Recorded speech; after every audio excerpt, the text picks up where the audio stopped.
கடைசியாக என் சகோதரரே, கர்த்தரிலும் அவருடைய சத்துவத்தின் வல்லமையிலும் பலப்படுங்கள். நீங்கள் பிசாசின் தந்திரங்களோடு எதிர்த்து நிற்க திராணியுள்ளவர்களாகும்படி நீவனுடைய சர்வாயுத வர்க்கத்தையும் தரித்து கொள்ளுங்கள்.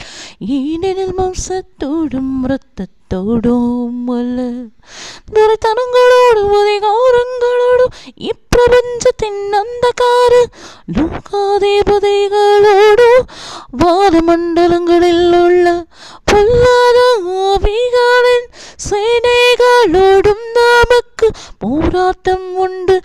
ஆகையால் தீங்கு நாளிலே அவைகளை நீங்கள் எதிர்க்கவும் சகலத்தையும் செய்து முடித்தவர்களாய் நிற்கவும் திராணியுள்ளவர்களாகும் படிக்கு தேவனுடைய சர்வாயுத வர்க்கத்தையும் எடுத்துக் கொள்ளுங்கள்.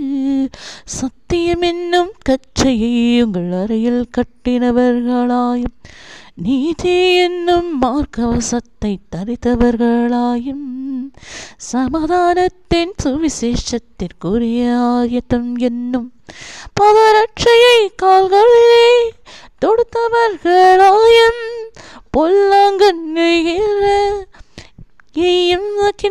ஸ்திரங்களை எல்லாம் அவிழ்த்து போடத்தக்கதா எல்லாவற்றிற்கும் மேலாக விசுவாசம் என்னும் கீழகத்தை பிடித்து கொண்டவர்களாயும் நில்லுங்கள்.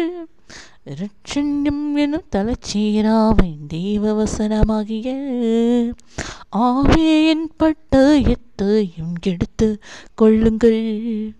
எந்த சமயத்திலும் சகல விதமான வேண்டுதலோடும் விண்ணப்பத்தோடும் ஆவியினாலே ஜெபம் பண்ணி அதன் பொருட்டு மிகுந்த மன உறுதியோடு சகல பரிசுத்தவான்களுக்காக பண்ணும் வேண்டுதலோடும் விழித்து கொண்டிருங்கள்.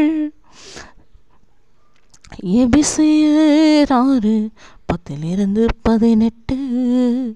எபிசியர் 6:10-18.